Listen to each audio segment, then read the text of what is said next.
Oh, here's Rabbi Posen. I have to say, I've been drinking more. Oh, look at you, Rabbi. You're ready. You're Woo! going out. You're happy houring. I'm in my office because if I teach also tonight, and if I'm at home, my children won't go to bed. But I'll put on a background so my office doesn't look as as messy as it really. I mean, Nadine, I'm actually sitting across from where you usually sit when you're here. But can you put a tux on me? Because I think that's the only way I'm gonna, what are be reaching your level. You are fancy. Should I do this one? Ooh, Candyland. I can't see you. I don't know. Maybe that one's better. Speaking of children, I have one that just walked in. If we're sitting near each other, I might need to put this one on. Oh, look at that. Isn't that wild? So great. This was my shofar. How are you doing this in Zoom? Zoom has video filters. If you're updated to the newest one, you can put on, in addition to virtual backgrounds, they now have filters. Where does that live? In the same place as virtual backgrounds. Oh, okay. So that's a new video setting. Shall I come over and see you? Welcome to everyone who is here.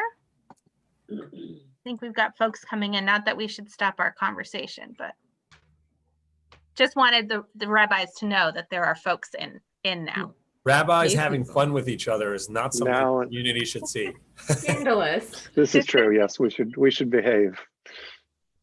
No. I never used my iPad for Zoom, and I didn't realize it had that. This one's for the sermon. Okay. A few of us may remember many, many years ago when there was an event called, Michael, you remember? Rabbis Gone Wild. Oh, Rabbis Gone Wild. Yes, that did not go over well. What was that? I want to know about that one. It was less wild than one might imagine. We can change that. I think it'd be really fun to do like a rabbi talent show or something. Yeah, that's what it was attempting to do. And it was sort of that, but yeah, I tap danced for Federation last year, or not Federation, for the J. Last year I tap danced for the J. They did their fundraiser and they asked me there was a bunch of performers and I put on my tap shoes and did a little tap dance so I wouldn't be as boring in the midst of Alicia Joe did something, Alicia Joe Ravens, and forget who else was there with me, but I put on my tap shoes. So it's not out of the question. This is true. I mean, if you're going to raise money for the J, anything's worth it, right? You can tap dance there and swim and sing and learn. There you go. Perfect. Hi to everyone who's joining us. We're going to wait for some people to trickle in and we're going to get the real fun started around 7:05.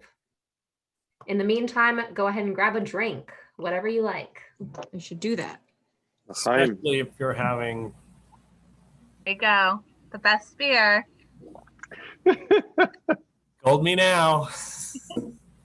We brewed the Haziana Grande today. And tomorrow will be Grateful Red being brewed. Oh, nice. And our Maca beer is ready to be canned. Maca beer, very good. Just in time. Just in time. Very good. What's your Purim brews? You know what? We haven't found a good Purim brew yet. We need a good name. We can take suggestions if anyone in attendance has a thought, on funny names. Throw them in the Q&A. One of the best, my favorites is the Mom Barley. Yes. We like punny names and sort of play on names, and it's hard. Music. We don't, Yeah, it's got a little music to it. A little music. Well, now that I know that Cheshvan is when you brew Maca beers, I'll never think of it as Mar Cheshvan again. At least one hope.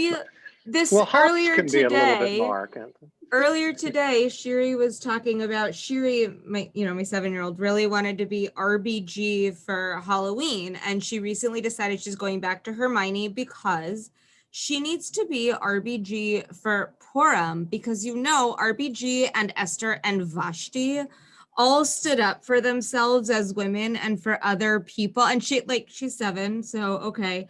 But maybe there's an RBG thing you could do for Purim. I don't know. I haven't pundit yet for you, but. And do you have a pundit? Because we're gonna need just a pundit. Our next. A pundit. Sorry, I'm done being a rabbi now. I'll just drop my humor.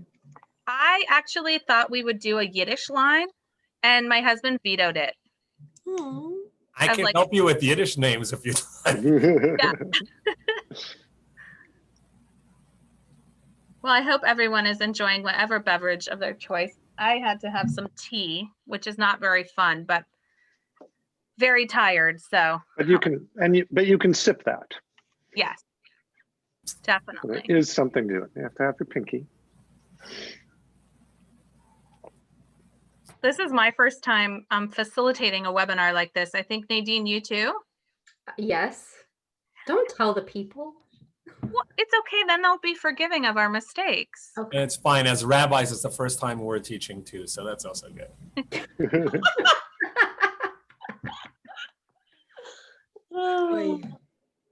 the first time we've talked to each other. You know, that's something. Yes. Hi, I'm Tzvi. Nice to meet you. Nice to meet you. How are you today? All right. Yeah, well, and you're a rabbi? I just want to check because I've been told that men can't be rabbis, so I'm still learning. I'm archaic. My son's I'm an RK too. Boom, boom.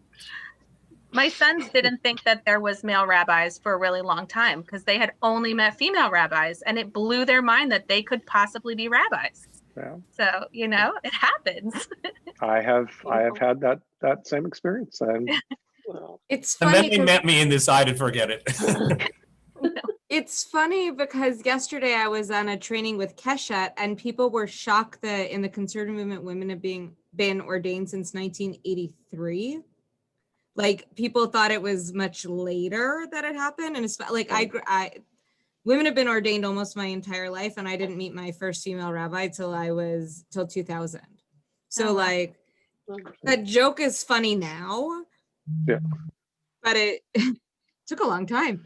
And yes, and those were not the jokes that were being told at that in 1983. Right. But I mean, I love that it can be a joke now. Like, for me, that's like a moment of like, we've normalized certain things. It's not just a joke, it's lived experience for me. One of my first pulpits, that was like, all the kids were like, wait a minute, nobody told me men could be rabbis? Are you serious? It was kind of great. That was great. I loved it.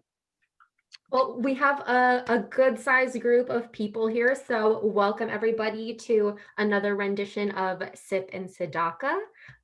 Sip and Tzedakah is a joint program of the Jewish Federation of Greater Portland and the Oregon Jewish Community Foundation. I'm Nadine Menashe, although most of you know me. I'm the Young Leadership and Communications Manager at the Federation. And I'm Sonia Marie Leikam, and I am Program Manager at OJCF. So as you saw, as you came in, please feel free to use the Q&A throughout our panel to ask questions to either all of the rabbis or specific ones. We're going to go through a set of questions that we have first, and then we'll get around to all of the other ones at the end. So we're going to go ahead and introduce the rabbis that we have with us. Rabbi Debra Kolodny has been bringing their spiritual activism to worker, immigrant, women's, and LGBTQI+ rights, as well as racial and economic justice since 1980. Formerly the executive director of Aleph, Alliance for Jewish Renewal and Nehirim, a national queer Jewish retreat and advocacy organization. They are currently the founding rabbi of Portland's UnShul and executive director of Portland United Against Hate. They have taught over 1,500 Oregonians how to be active bystanders through their workshop, Interrupting Hate in Public Spaces, and have been organizing, attending, and speaking at dozens of justice marches and rallies since they moved to Portland in 2011. They also convened the Portland Spirit-led Justice Alliance, organizing faith coalitions to take action on justice goals. Their passions are ending white nationalism, ecstatic dance, saving our awesome planet, mystical exploration, and serving and empowering a loving, compassionate, awakened Jewish community. Thanks for joining us, Rabbi Kolodny. Thanks so much for having me. and Jewish heroes for everyone. We asked all of our rabbis who their Jewish heroes would be, and Rabbi Kolodny said Emma Goldman is their Jewish hero. And I have the wonderful pleasure of introducing Rabbi Eve Posen, who serves as the assistant rabbi at Congregation Neveh Shalom. And she teaches, preaches, engages, and plays with everyone there. She was born and raised in Detroit in Michigan and attended the University of Michigan in Ann Arbor, where she got a degree in Judaic Studies and then a master's degree in experiential education from American Jewish University's Fingerhut School of Education, and then became a rabbi from the Ziegler School of Rabbinic Studies. She is an author, the co-author of Pirkei Imaot, The Wisdom of Mothers, Voices of Women. And last year, in 2019, Rabbi Eve was honored to serve as a Global Justice Fellow with American Jewish World Service and has become an advocate for justice work for community members of all ages. She is the current chair of the Oregon Board of Rabbis. She is married to the wonderful Duncan Gilman and has two beautiful children, Shiri and Matan, who inspire her every day. And she had a very hard time choosing one Jewish hero. As she mentioned earlier, RBG is one of them, but she really was amazing, she says. But she also loves Ruth Messenger. Next, we have Rabbi Cahana, who joined the Beth Israel community in July 2006. Leading synagogues in the Midwest and the East Coast, Rabbi Cahana has strived to create vibrant and inclusive Jewish communities. Through his leadership and programming, Rabbi Cahana has reached out to unaffiliated Jews, interfaith families, and others who have struggled to find a home in the Jewish community. Rabbi Cahana brings to Congregation Beth Israel his passion for creating a warm, supportive community in which Jewish learning and worship are exciting and engaging. Rabbi Cahana is also highly engaged in social action, embracing the concept of Tikkun Olam to make our community and nation better. He serves on the leadership team of Lift Every Voice Oregon, an interfaith movement to pass gun safety legislation in Oregon. He also is on the board of Cedar Sinai Park and an at-large member of the Jewish Community Relations Council at the Federation. While studying in Jerusalem, he met his wife, Cantor Ida Ray Cahana, who is formerly the senior cantor of Manhattan's Central Synagogue and now serves as senior cantor at CBI. They live in Portland with their son, David, and triplets, Sarit, Leora, and Edith. For his Jewish hero, he was surprised because no one has asked, but he would say somewhere between Rabbi Abraham Joshua Heschel and Leonard Nimoy. And I just note, and since you mentioned my wife, Cantor Ida Ray Cahana, yesterday was our 30th anniversary. Wow. 30 is a big number. 30 is a big number. That's amazing. Well, hopefully you'll be able to take an amazing trip somewhere once we're all off of our Zoom to celebrate. That'd be nice. Yeah. Well, Rabbi Tzvi Fischer is our last but not least participant this evening. He is the head of the Portland Kollel, and he's been the head of that organization since it was founded in 2006. The Kollel is a community education and outreach program that seeks to engage Jews from all walks of life, and they help find them their Jewish connection. Born in New York, Rabbi Fischer has spent 3 years in Switzerland, 1 in Canada, and 10 in Israel in his rabbinic studies and work before coming to Portland. His Jewish hero is Rabbi Natan Tzvi Finkel. So thank you all for coming. And I'm going to hand it back to Nadine for our first question. Great. So I'll go ahead and ask the first question. We'll start with Rabbi Kolodny, and then you can popcorn around as you see fit. What is the number one issue that is most critical to address in the social justice realm? Well, of course, I think that changes with the times. And right now, for me, the Black Lives Matter uprising that's happening here in Portland and around the country is my number one issue. And accompanied with that is ending police violence and brutality. And for me, it's defunding the police, which I know is not necessarily a centrist or mainstream position. And I'm not sure if you want more than that, just like to name the issue, or should I leave it at that? You can feel free to dive in as you'd like. Yeah. I think what I want to say is that as Jews, we have experienced the slavery, we have experienced genocide, we have experienced the denigration of our soul, we have experienced grotesque horrors by occupying nations and by the nations where we lived without citizenship in their lands. And all of these things are at one level or another being visited upon the Black people who live in this country and have been visited upon them for 400 years. You know, the degradation of their lives didn't stop with slavery. So I feel, especially as Jews who have said never again, this is a moment where we need to take that seriously and show up for our Black neighbors and friends and colleagues. Thank you, Rabbi. Rabbi Posen, Rabbi Fischer.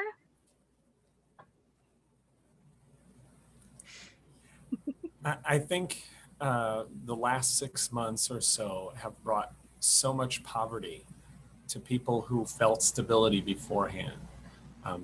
The amount of people who have reached out to myself and to other organizations is staggering. And that's we all sort of know it, because we know that businesses have been closed and people have been furloughed, and how difficult it's been in Oregon to get on unemployment and for the unemployment to come through. People are hurting in a really, really deep way. And the classic tzedakah of just putting food on people's table is really calling out in the current time. And as Rabbi Debra said, it changes all the time. That is something I think that is immediate and is really high on the need right now, and the personal need of tzedakah for individual families to be able to feed their children, to feed themselves, to pay the bills, to keep the electricity on, is really high today.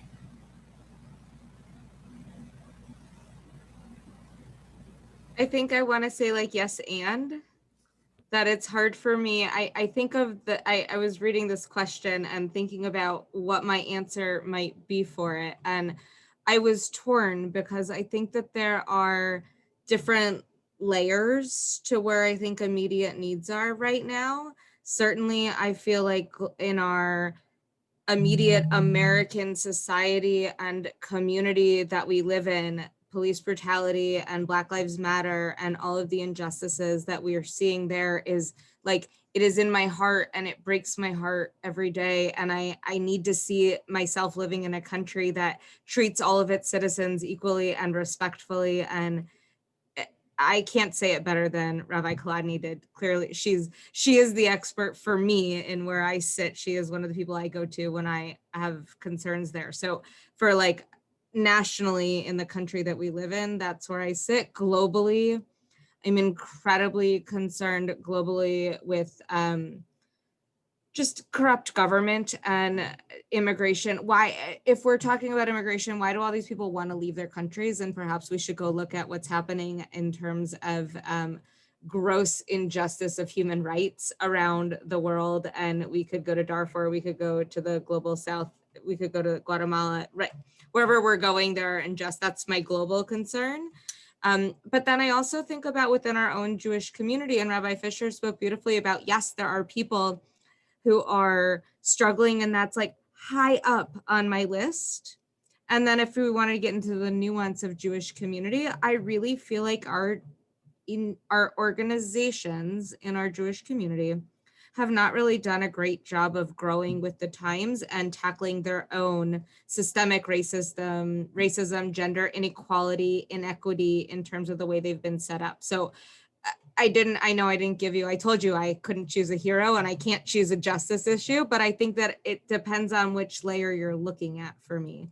And I think all of those I dedicate time to in different ways based on where my needs are that week.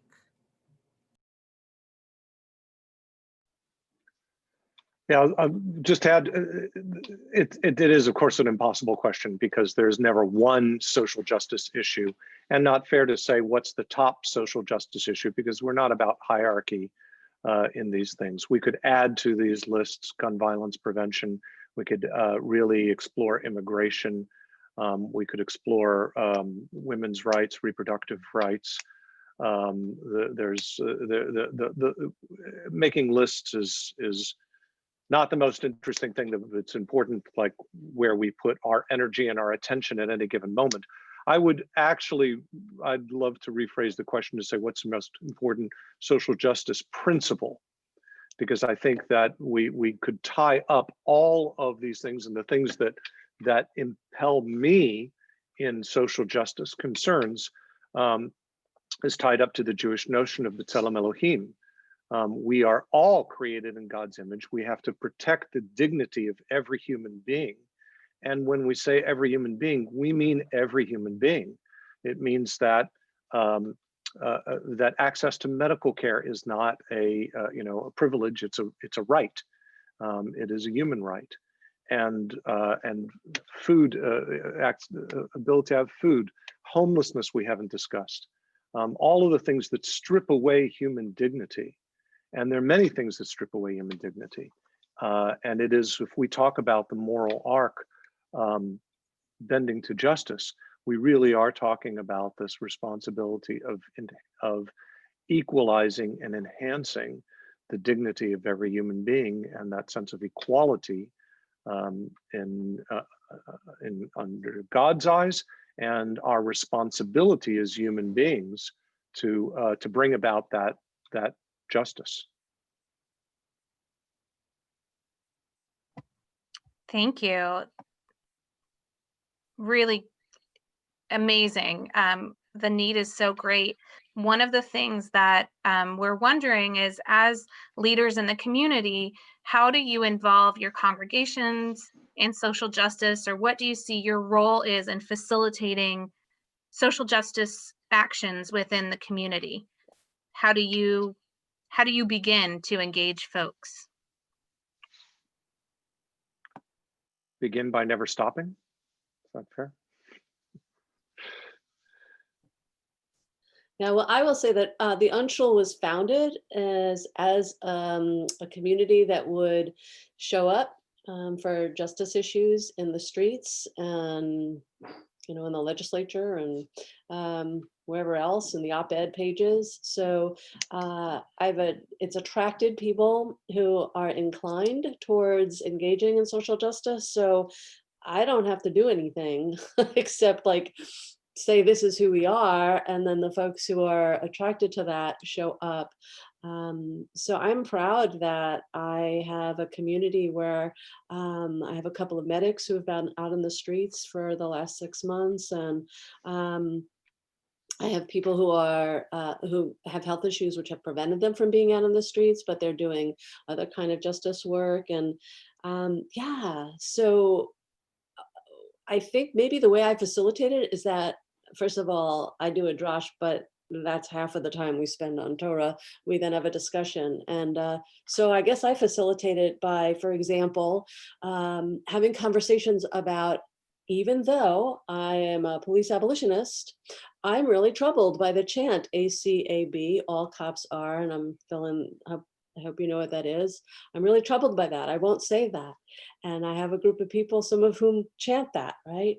I'm like, it's how can we say that we're going to desecrate the soul of a human being? They have a job that's a poorly designed job that they're not equipped to do because they're not mental health experts, and they, their policies have expanded their scope of work grotesquely, and they have military equipment, and no individual police officer ever made those choices. The citizenry and elected officials made those choices, but so why are we denigrating their souls? Anyway, I was so scared to have that conversation, right? But it was beautiful. It was absolutely beautiful. So I guess I facilitate it by going deeply into the heart of what might be difficult, controversial, painful in the realm of social justice work.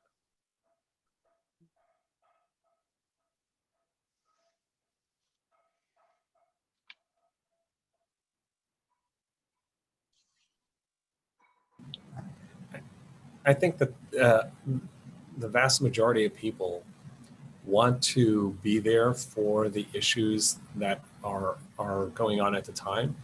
I think most people are not apathetic because they don't care. They're apathetic because they don't understand and know. And education is really what it's what it's about.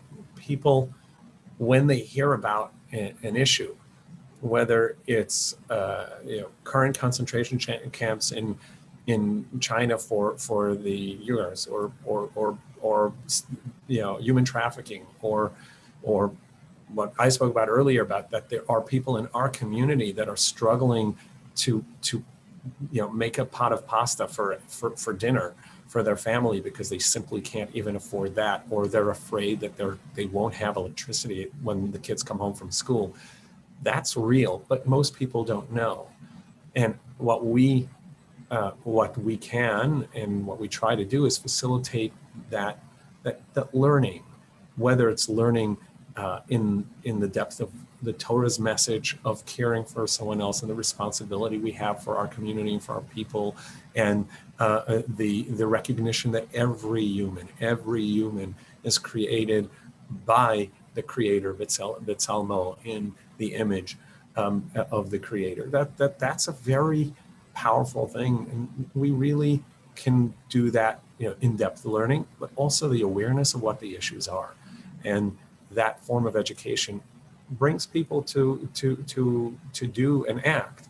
I think most people don't want to be apathetic. They're not apathetic because they don't care. They're apathetic because they're ignorant, and I don't mean it in a denigrating way that they're ignoramus. They're ignorant, but we just don't know of what the issues really are.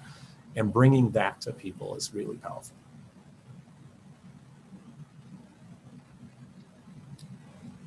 Have I posted?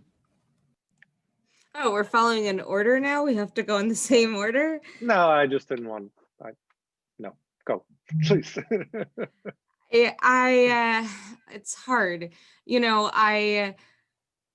This is a longer story, but for the longest time, I didn't see myself as a social justice rabbi, not because I didn't care about it, but because I wasn't sure where to begin.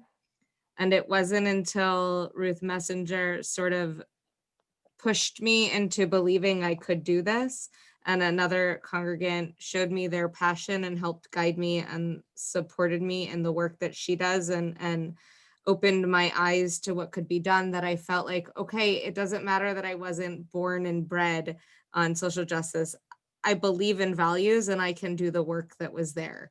And so it was hard for me to accept that. That's the backstory, that I could be this kind of voice. And the thing that I have learned in the way in which I engage congregants is that it has to mean something to you.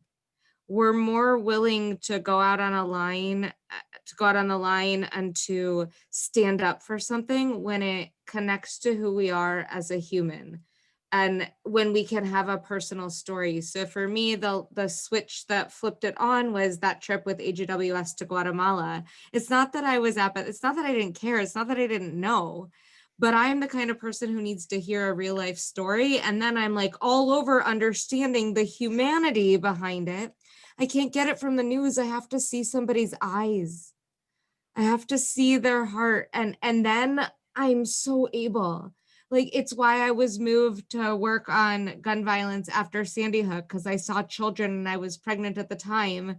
Nobody knew it, but I was. And I was like, how can I have a child if I'm going to send them to, I was working in a school. How am I going to, no, I can't do that. I went to Guatemala and I heard these stories and I saw the eyes and I was like, I understand why this is the journey that you make.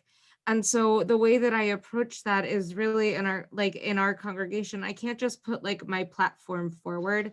I have to look at what's affecting other people, what's moving their hearts, and then help connect them into those movements in that time. I have the work that I do on my own is my personal work, because that's how I feel. And I'm always happy to bring people along with me in the space that I live in. But for me, it's really about helping people to flip the switch, to realize that they're humans and they care, And wherever you care, whatever your issue is, there's something that I can connect you with. And I got to tell you, Judaism is a value for everything. I could find a Torah verse and drosh it for you left, right, and center to make it work. So it's all the work that we're supposed to be doing. It's really about what is your passion, and then I guide people in that way. Hope that's not a skirting non-answer, but it is my answer. We're all tap dancing. It's good. Rabbi Cahana, anything to add to these wonderful? I'd like to, because I think actually this is the question, and I think this is the question that that holds everybody back. I think I'd formulate slightly differently than Rabbi Fischer, that whether of the question of are people ignorant about the issues. I don't think it's ignorance. I think it's overwhelmed. I think there's so much. And the question is, what can I do? I've got limited time. I've got limited resources. I don't know who to go to. And so it's easier to just, sit home. And I think that I agree with you. People are passionate. They care about these issues. And it's kind of hard to get off, your social media and I'm solving my problems with my thumbs. And I'm convincing the people who are already convinced, or arguing with trolls in my case, because that's what I have to spend some of my time doing. But the important thing is not what's happening in social media. The important thing is what's happening in the real world and recognizing our power. And we have enormous power. This is very weird in the Jewish community. It's not the first time that we've had power, not even the first time in the United States, but we're unaccustomed to using that power and that voice. But we have tremendous power. So at my congregation, we're a large congregation, we're part of a large movement. There are enormous resources that are available. And we can tie into things that are happening locally, and things that are happening nationally, and things that are happening globally. There are lots of avenues to do that. What we've been doing in the years that I've been here is a lot of coalition building. It's a lot of working with interfaith partners on all kinds of different issues. There are places of disagreement and there are places of agreement. When Black Lives Matter started, not just since the killing of George Floyd, but has been going on for quite some time. I felt it was really important for me to understand what the issues were. If I'm going to be really speaking about and working on Black Lives Matter, I better understand Black lives. I've got to understand people who have lived experience that's vastly different than mine. I have to understand how they see America. And it's not like there's one universal. People are different, and people have different experiences, but I wanted to learn and I want to be engaged. So much of the time is spent just listening and shutting up for a little while, hearing what these experiences are like, and hearing what do people want from allies, not only in BLM, in all the realms that we're dealing with. I think it is our American fix-it attitude that we've got the answer. All we need to do is, and then we've got it taken care of. And usually it's not simple. So it's really helpful to listen to people who have been on the ground for a long time, and who have been fighting the fights and learning from them. What are really the issues of immigration? It's easy to say what you're against. What are you for? What does it really look like? What does a just immigration policy actually look like? And so there is much to learn, but don't be, so on that level, I absolutely agree with you, Rabbi Fischer. And then, find out what you can do. And there are partners. We've got great partners in the people that we've been working with, and great partners within our congregation. We're large, we're diverse. We've got people with incredible experience of all kinds. And we've got national coalitions that we can be a part of. It can all be done. I mean, I think it's also worth just pointing out that you mentioned, I'm the chair of the OBR, voluntold, not volunteer. I'm done in the end of June. But one of the interesting parts about I do love that work actually, but one of the interesting parts of being the chair right now is that I'm the chair in a time of tremendous unrest and injustice in our country and in our own city and in what's happening here. And the Oregon Board of Rabbis has had this long-standing sort of roadblock of coming to being able to make statements or being able to sign certain documents. And it's not that we haven't had civil conversation. We've just never been able to sort of get that through. And we've had twice already in this year, particularly after the murder of George Floyd. And then again, recently, we had another statement that we came to support of. We had others that we haven't, but it's not just about our congregants, it's about how we as Informed Jews and we as rabbis, we come from different places to do this and to do our work. And it's very clear, I hope that you're getting this already, it's very clear to me, each of these rabbis comes from a very different place in terms of how we approach this. And yet, especially in this last week when we had not to, air anything about what's happening behind the scenes, but we had to have a really hard conversation and we had it on email, and it was one of the most respectful and beautiful examples I've seen recently of upholding, we were all upholding the same values, we just weren't seeing it in the same way. And I think that that's a lesson when it comes to like, how do we work in our congregations? What I've seen in the rabbis of Oregon and Southwest Washington, because that is where the Oregon Board of Rabbis works, is that we all do want to listen and learn from each other. And we may not agree necessarily on whether it's a yes or a no in that space, but what we heard from each other was, I respect you and I hear where you're coming from and I want to hold that space for you too. And what ended up happening was a space of predominantly respect for colleagues. And I think that as clergy in congregations, it doesn't always feel good. It was hurt, for some of us, it felt pained that we couldn't make a voice in another space. But what we need to learn is how to hold that space to have that conversation. And what I heard from each of my colleagues here tonight is exactly what I see in the Board of Rabbis, that we are striving to make that, we want to walk the walk and talk the talk.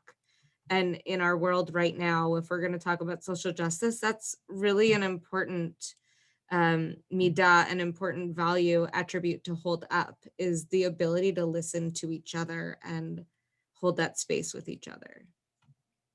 And if I'm wrong, rabbis, tell me I read that whole situation completely wrong and I'll go out of my bubble. You can just pop it now. No, you were right about that. But tonight, Michael disagreed with me, which I don't know. I'm just kidding. Rabbi Cahana. Never happened before. You and I disagree on something? Never happened. Never happened. Rabbi Cahana, you mentioned having limited time to tackle social justice, not enough hours in the day. So for all of you, if you had a couple extra hours every day, how would you use them?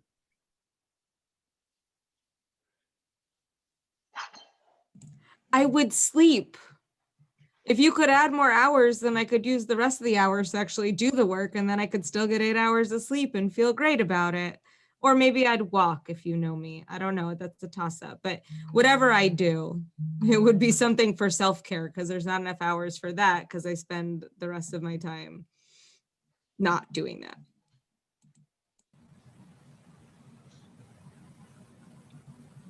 Rabbi Cahana, you've gone last each time. I want to be able to argue with you after you speak, so go. It's so much more fun to just be able to disagree with you, and then I don't. Okay. I'll know it'll happen either way. It's fine. Yeah, I don't know the answer to that question because I don't do a lot of sleeping anyway.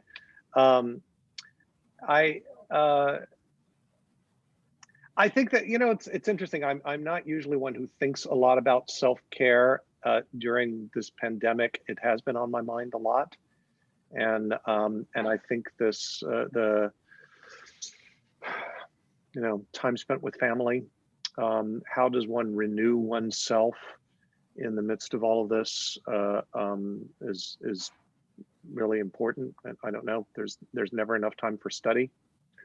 There's never enough time to really do the work that needs to be done to take care of community, because those of us who congregate, all of us, that's our primary responsibility. Everything else really does come secondary. And taking care of community is hard during this time. And all the hours need to be taken up with that, as well as doing the social justice work, as well as taking care of family. Everything. I think if there were more, I'd just chop them up a little bit finer and keep spreading them around. Argue with that, Rabbi Fischer. I already do self-care, so I wouldn't have to add. Oh, okay, good. Tell me how. Oh. One does not get a luxurious beard like that without some self-care. Oh, you know how long I take it? No, but seriously, part of my self-care, by the way, is study. In Rabbi Cahana, you mentioned time for study and time for self-care. Study is a part of self-care, the ability to replenish oneself in Torah, replenish oneself in thought is important. But I understood the question to mean what's an issue that I would love to dedicate time to, but I'm so involved in so many other things that's just not one I'm taking on, but it's in my mind. It's something that I sort of wish I could work on. And that's children who don't make it through high school. The amount of education, youth education, children, when we talk about Tzvi Leikam, everybody being created in the image and having that spark, I see that to mean that every person has such a depth of personality and possibility and such a breadth of opportunity. And there are some amongst us that don't get that opportunity from a very young age.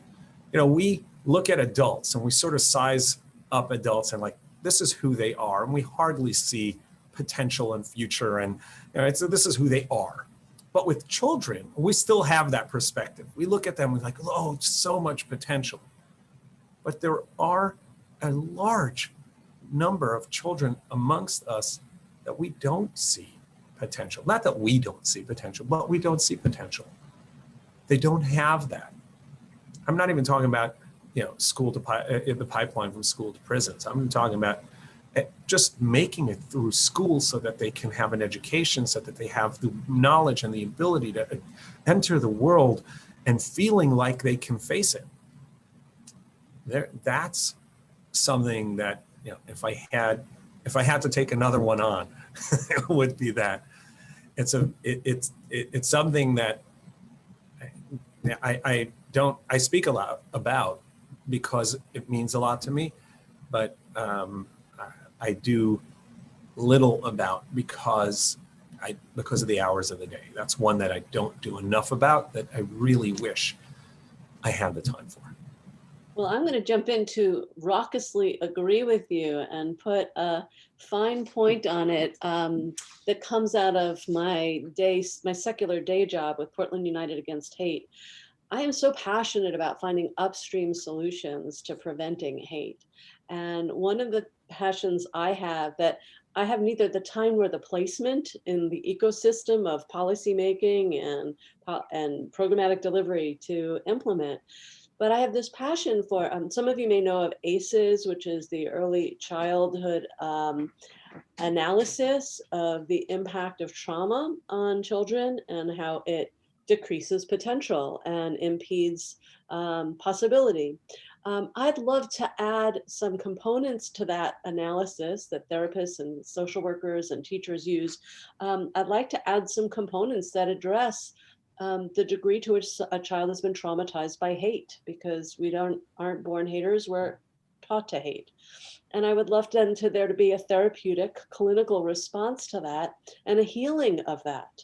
So that the folks, that no one else grows up to be a person who wields a knife or a gun or any other kind of weapon or words in a way that will harm another. And in that healing, they themselves are liberated to fulfill their potential for whatever their mission is here on earth. Yeah, it's all about the children, right?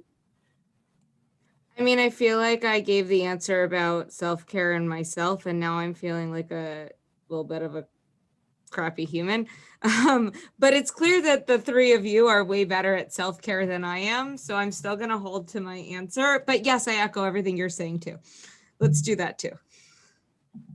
I'm not a bad person. I just don't do well at self-care. Well, and I think that self-care, is critical for this social justice work. And we're all learning how to do it better as we explore these things. And I think Rabbi Cahana was saying that feeling of overwhelmingness that, he's seeing in his congregation and with congregants. And I know I personally have felt that over and over again with every wave of injustice that I see coming through. It just feels like a constant ocean of here's one more thing and one more thing. And I think it is important to find those places to recharge. Rabbi Cahana, you unmuted yourself. No. Just so. So sort of on that note of recharging, Rabbi Fischer touched a little bit upon how study is one way that he recharges. And one of the things that we were curious about is where in the Torah specifically, or what verses do you pull on to help guide your approaches to social justice or the motivation to keep doing certain kinds of work? Where do we find this in the Torah? What speaks to you the most? I want to jump in because I want to say I'm not a fan of using B'Tselem Elohim because it's so broad, and Torah and the oral tradition have millions of invitations to see the world through a just, compassionate, loving, connecting lens. And so just like which issue is most important in the moment varies, like what verse I go to or what narrative, which agadah I pull up, which story I pull up depends on what the issue is. So if I'm working on immigration rights, there's the 36 times we're told to love and welcome the ger, the sojourner, right? And if I'm doing, I'm gonna get on the edge here. If we're talking about the Black Lives Matter uprising and the discontent that some people have with the fact that one or two protesters here and there have lit a fire or have pushed over a statue when the vast majority of violence is coming from the police, I say, well, in our tradition, Moshe Rabbeinu actually killed a slave master and he was not punished. Later on, he did not get to enter the land. Some say because he didn't trust God, others say because he struck the rock in anger. I think the more traditional view is that he didn't trust God, and so that's why he struck the rock. He was punished for that because it was not necessary, inappropriate. But there comes a time when perhaps violence, even killing somebody, might be necessary. I'm not the one to decide that. And I don't engage in that. But it calls up the question for me.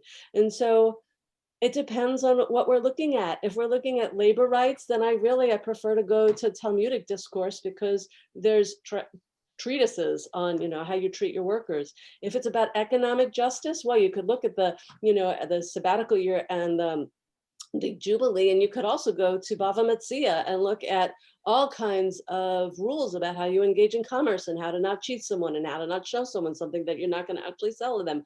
So it depends.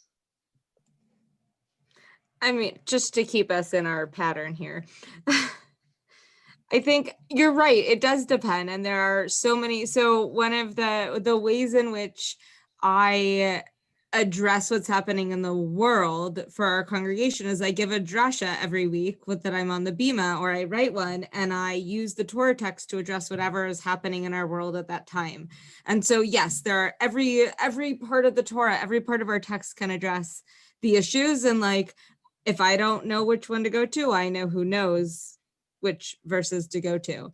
I think if I'm talking about what it is that we carry with us as our like core text, which is when I read this question, I sort of like went to, I have two core texts. One of them is, well, they're both from Pirkei Avot.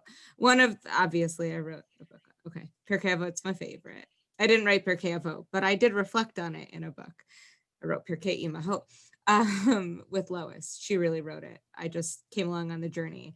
One of them is Aseh lecha rav v'kaneh lecha chaver, and the importance of, I interpret it as don't make yourself a rabbi, but find for yourself a teacher, find someone that you can learn from. V'kaneh lecha chaver, find somebody who can also be your friend, who can be your confidant. And that for me is an essential teaching as a human in this world, no matter what our occupation is that we need people we know we can learn from, and we need people we know we can trust. And on the other side of that is my sort of, for this conversation where I hold myself, and in most things in life I try to hold, it's also from Pirkei Avot, but lo alecha hamlecha ligmor velo ata ben chorin lihibatel bimena. Like, you're not obligated to complete everything, but you also can't say I'm done because I can't do it. There's work to be done. It's why I said Ruth Messenger was one of my Jewish heroes, because she has this beautiful statement that we can't retreat to the luxury of being overwhelmed. We can't retreat. You don't have to fix everything. I can't fix everything. And yet, just because I can't fix everything doesn't mean I can't do anything. My job is to be in that space of finding the balance between knowing the work I can do and finding the people who can go beyond where my boundary is and help to support them as they work forward. I can't just say, I'm done, I'm too tired, I haven't slept. Like, let's go back to the last question. My job is really to find the people that I can partner with and support and help move forward. And I feel like we're living in an age where we all feel like we have to take it on our own. And yet this place in Pirkei Avot is really telling us, no, each of us has, we are all created B'Tselem Elohim, which means that we all have our own gifts and spaces to move forward. And because of that, I don't have to do it by myself. There are people like Rabbi Kolodny, who can be out there and doing all these things all night. And there are people like Rabbi Fischer who are going to go in this direction and do all the learning that I wish I could do and support people. And Rabbi Cahana, who's got so many years of experience in the realm of like interfaith religion. Like, there are people who are doing this work, and our job is that's how we were created. And it's not for me to do alone. It's for me to build the community. Aseh lecha rav v'kaneh lecha chaver. Find the people who can teach you and make them your friend and confidant, and find the work to move forward. I got impassioned. Good impassioning. So I think that it's terrible to pick a particular verse, because it's like trying to say anything that this is, because if it's this, it's not that, and that's very hard. And there are certainly texts that guide us situationally, as Rabbi Kolodny says, that you apply based on the prism that you're and the issues that you're dealing with. And there are principles that guide us, and I think that we have to pay attention to those principles that guide us, so we know when we're on the right track and when we're not. It's easy to just kind of say this is, but how do you know? How do you really understand that this is this is an issue that really has to be addressed? I think that's why I talked about B'Tselem beforehand. I think. As I was listening to Rabbi Fischer talking about the issues of children's, like so beautifully, and we could expand that to all kinds of different people whose potential is lost, not because of any problem within themselves, but because of all the externalities, all of the efforts that others make to destroy them. Look, the enemy is not COVID, and it's not the situations. Those are all out there too. It's the human instinct to be selfish, to care only for yourself, to build yourself up by destroying someone else, that you can only think of yourself as being, worthy if someone else is unworthy. These are dangerous things that destroy people. So you, Rabbi Fischer, you really reminded me. It wasn't the text that I had foremost in my mind, but the responsibility not to put a stumbling block before the blind. Our society puts stumbling blocks in front of people all the time, and it starts with children. It starts with inequality, and it starts with skin color, and all of these different things, and all of these stumbling blocks that keep people from expressing their potentiality, and we've got to be able to, if we believe in humanity, if we believe in the equality of humanity, if we believe in equality of justice, we've got to be about removing those stumbling blocks and making sure that new ones don't get put up behind them.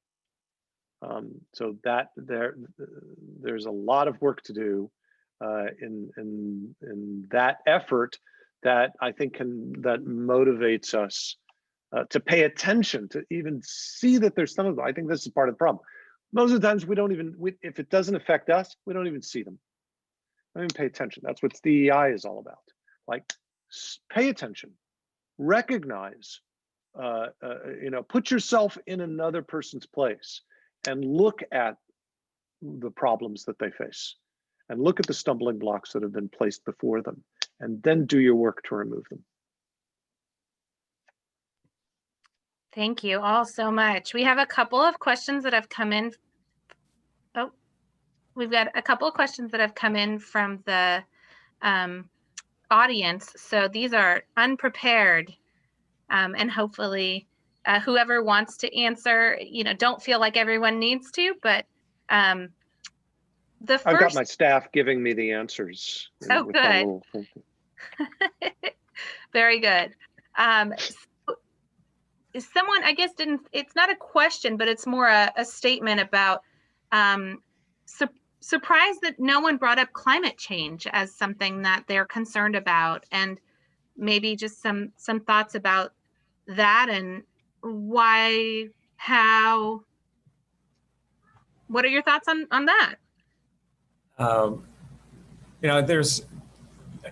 I saw that question, and it reminded me, I'm on the Federation's Climate Action Committee, and they had a question and answer session 8 months ago, just before March shutdown. And one of the questions was, why are you an environmentalist? And I said, I'm not. I'm here because I care, but I'm not an environmentalist because, like my work on behalf of children, and education, I'm unable to really make that my focus of work. And I heard Rabbi Kolodny talk, and it's like right now I can't focus on that, is the way I heard her first statement, because I'm working on this that's burning. And my response was, I'm inundated with the requests of people who can't put food on the table.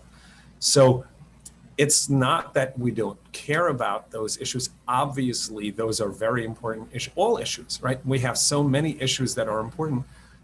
And we were hesitant, really. I sensed a lot of hesitancy in all of our responses of like, what's the one verse or the most important, or it's not to negate any other, but really one that's burning right now for us, and something that comes up right now for us. So I think for me, I'm not being defensive. I think the way we see the questions and the importance is what's burning now. Not that it's not burning now. The world's burning now, but it is burning now. but someone who can't pay their bills tomorrow and their electricity is going off. It's true that in the next generation or the next 10 years, things are getting bad, but they don't have food tomorrow, or social justice. There are some kids are not making it out of elementary school today, right? They're going to drop out tomorrow. So these are some issues. It's really hard not to negate any one issue, but to say, here are the ones that I'm focused on at this moment, because to me, that is so urgent at this very moment.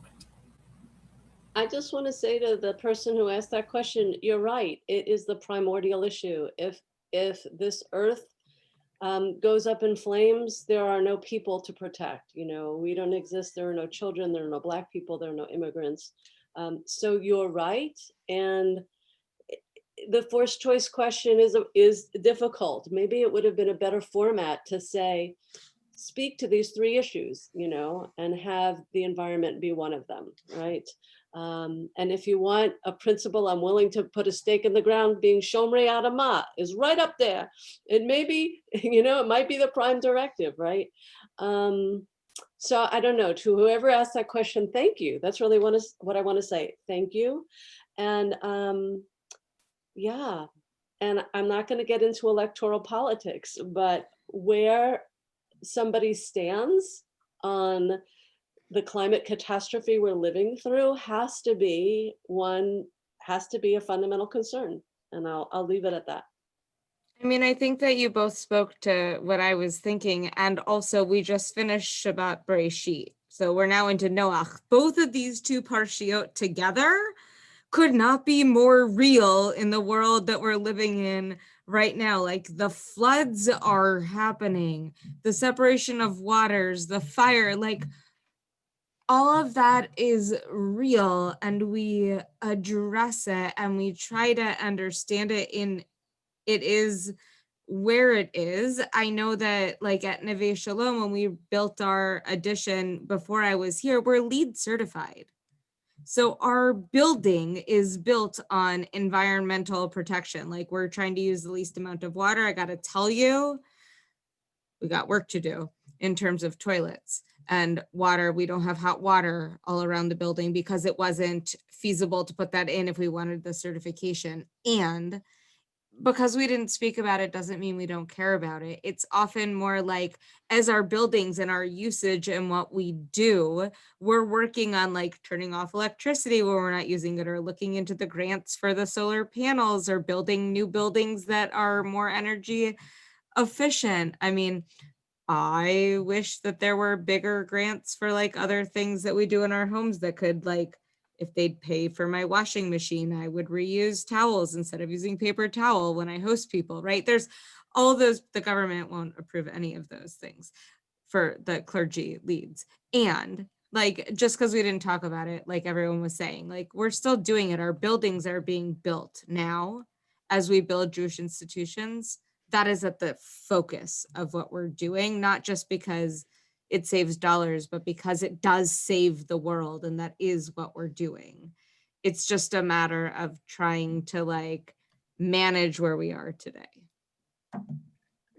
I want to, sorry, go ahead. If you don't mind, just quickly, because it's hard because everybody, we all are saying much of the same thing. And my drash this past Friday night for Parshat Bereshit was exactly on this issue, and the fact that our tendency is to put our attention to the urgent and not to the important, and the important gets, you know, left aside for when we're going to have a little bit more time. But since Sonia Marie isn't giving us more hours in the day, we don't get to those important things. And there's, you know, the really, as for our human species, the issue of climate change is there can't be anything more important.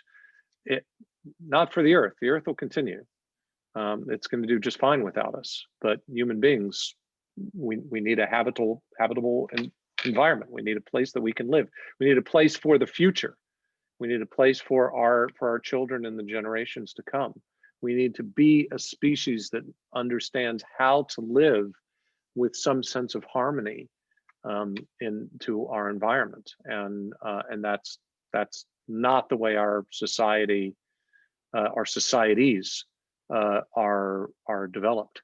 So there's much work to do, and you're right. It's customary to talk about the urgent and to leave aside the important. I just want to clarify, we have hot water at Neveh Shalom. We're not going to be in trouble with the health department. It's just that the bathrooms were built without hot water because of the heating costs. So they have now, and only some of them. We're up to code. We passed everything. I'm not going to get in trouble. It's all up to code. Don't you worry. It's just that it took a little bit more work, and we have sanitizer everywhere. Don't worry. Thanks, everybody. I want to be mindful of everybody's time and just ask one more question. So I apologize to those who asked really wonderful questions in the Q&A. I really like to end with this one. What's something you've learned about recently that you'd like to share?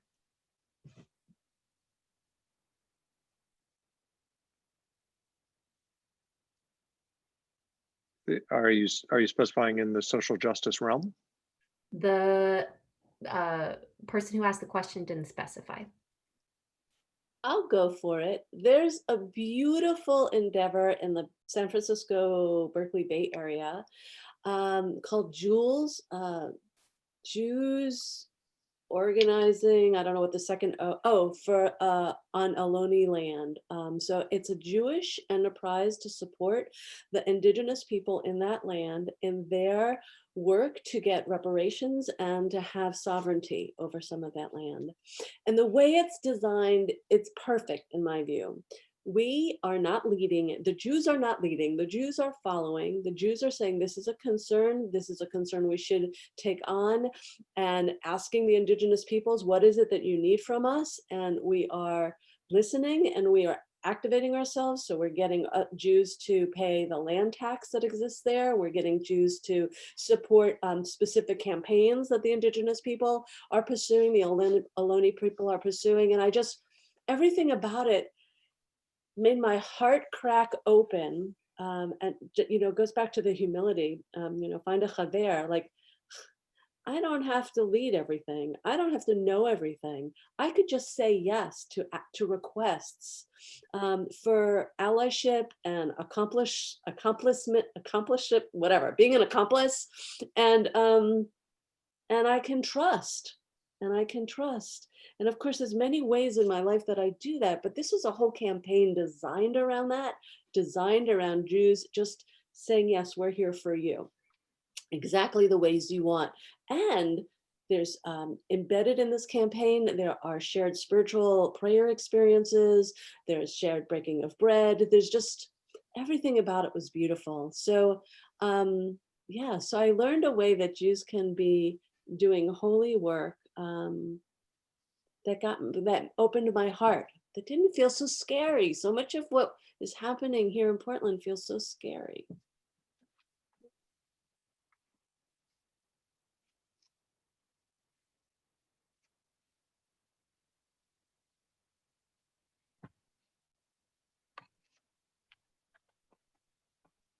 It's hard. I know everyone is learning so much right now.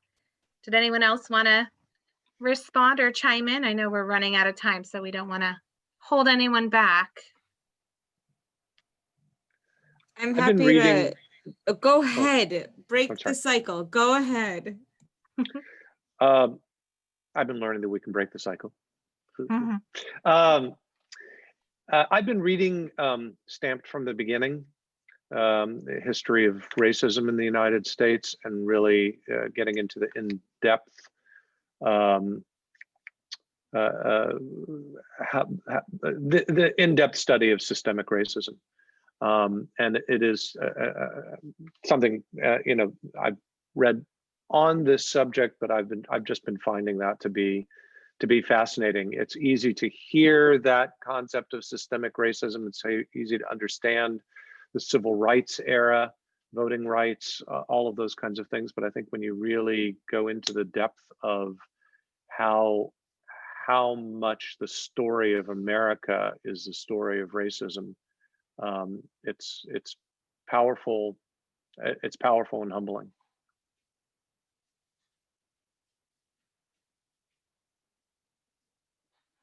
Rabbi Posen. Oh, I mean, I'm just learning so much every day because I feel like I didn't have the education in anything when I mean, I had a strong education in growing up, but social justice, like, it didn't hit me in the way that it does now. And I feel like I live in Portland, Oregon in 2020, and I have people coming at me left, right, and center to ask all these questions about things that are happening here that, like, I have to understand in a more global way. And as a rabbi leading people, I feel like my American education was woefully lacking in the places in, like, we celebrated Thanksgiving with my aunt, who I love dearly, who was an elementary school teacher, teaching us about the Nina, the Pinta, and the Santa Maria, and we acted it out. And I had no idea that we were just like whitewashing over this very awful time in our history. So I feel like every day for me as I teach not only my children, but myself, is a day of new learning, a new beginning. And the thing that I've learned is that I can be certain about my convictions. I can be certain about where I stand in terms of what I believe is justice. But I was raised, I'm 38, so I was born in 1982. I was raised in a really weird time in American history. It was after women's rights. It was after the marches. I mean, it's not after women's rights, but it was after we thought we had won some of those battles. It was when we thought that everything was amazing. And the truth is it wasn't, but we were just whitewashing things. So I feel like for me, every single day, I'm learning something new that I have to, like, change my words, change my this, change, like, I had to learn to say to my kids, crisscross applesauce when you sit on the ground, because what was it called when I was growing up? Can you sit? I'm, like, ashamed to even say it. It was called Indian style. Like, that's not okay, but that's what it was. And so I feel like every day for me is this awakening to the language that I have and the language that I use and my understanding. And it's been really humbling. As somebody who, like, I went to the University of Michigan, I don't feel like that's elitist. It was a state school, and I only got in because I was a state. I lived in state. And, like, I didn't know because it wasn't shared with me. I didn't have anyone being my moral conscience telling me, actually, this, and this. And I feel like in the world that we're living in today, the best thing that we can give ourselves is the opportunity to realize that everything we learned, I didn't learn in kindergarten. Everything I need to know, I didn't learn in kindergarten. Maybe I learned what I need to learn about how to treat other humans, like be kind, give other people a chance to, like, mute yourself. I'm thinking about my kindergartner. She's learned to mute herself. She's learned to wait her turn. She's learned a whole bunch of things on Zoom. And I didn't learn what I needed to learn about our world in kindergarten. What I learned was having an open mind and the ability to learn from others is what's going to bring us forward in this world right now. And if we can't open our minds that we may have learned some wrong things in the past, we're not going to get anywhere in our future.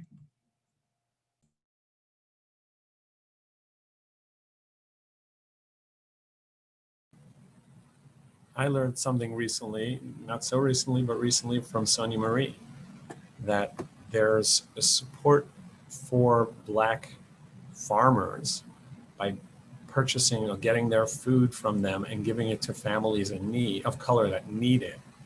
And a program that I've been able to assist other families in the community getting this food.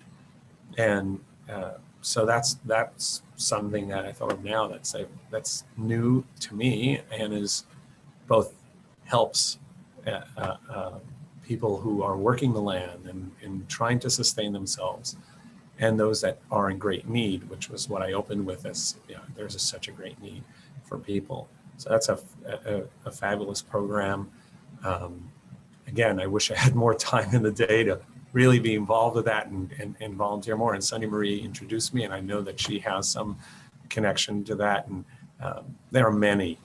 There is so much goodness in the world. Sometimes, and this is something I'd like to end with, it's so often we just see the little black cloud that's over our head that's making it dark. And we forget that behind that cloud, the sun shines so bright.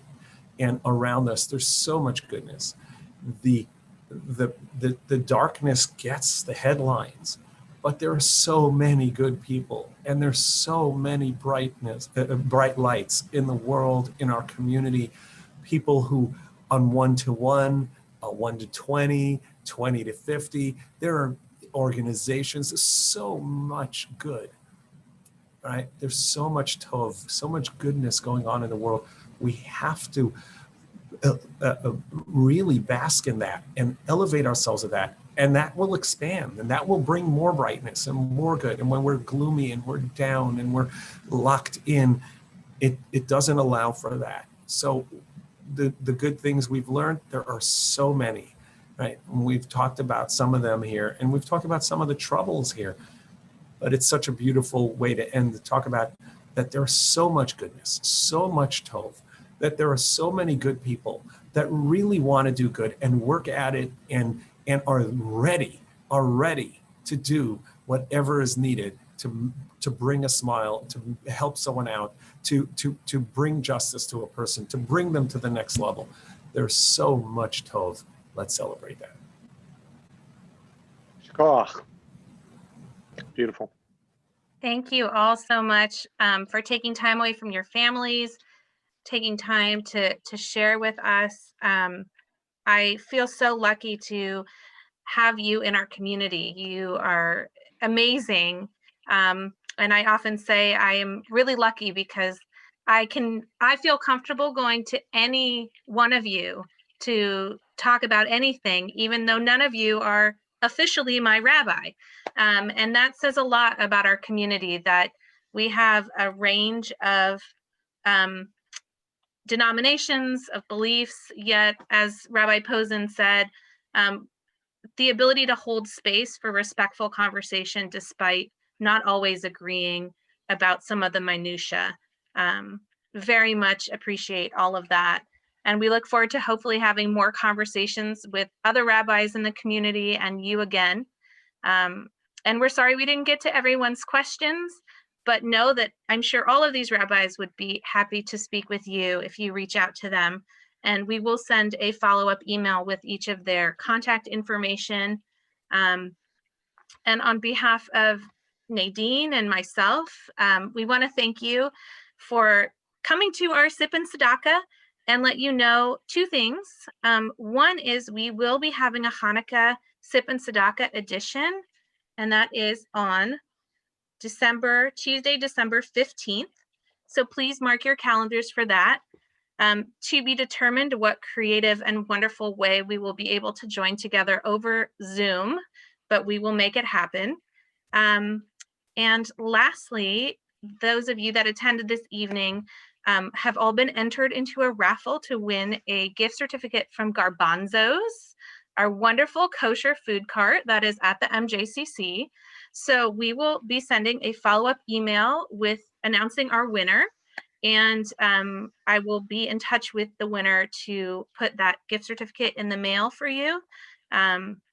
It's delicious, and I almost cried when I went because I miss so much the French fries at the J. It was one of my stress eating moments before any. Ran out of time. I was gonna eat them tonight, but I ran out of time. Those French fries. No, the French fries and seeing familiar faces at the cart that I hadn't seen in a long time since the J has been, closed for so long. So wherever you are in the city, or maybe not in Portland, but around, we are grateful for you coming together in our community space this evening. And Nadine, anything else? I think you covered it all. Thank you so much, everybody. Thank you, everyone. Have a wonderful evening. Yasher Koach, thank you so much. Thank you, Sonia Marie. Thank you, Nadine. Thank you, Rabbi Michael, Rabbi Eve, Rabbi Deb. Let's hope everybody. To your father-in-law. Thank you so much. Be healthy, stay safe.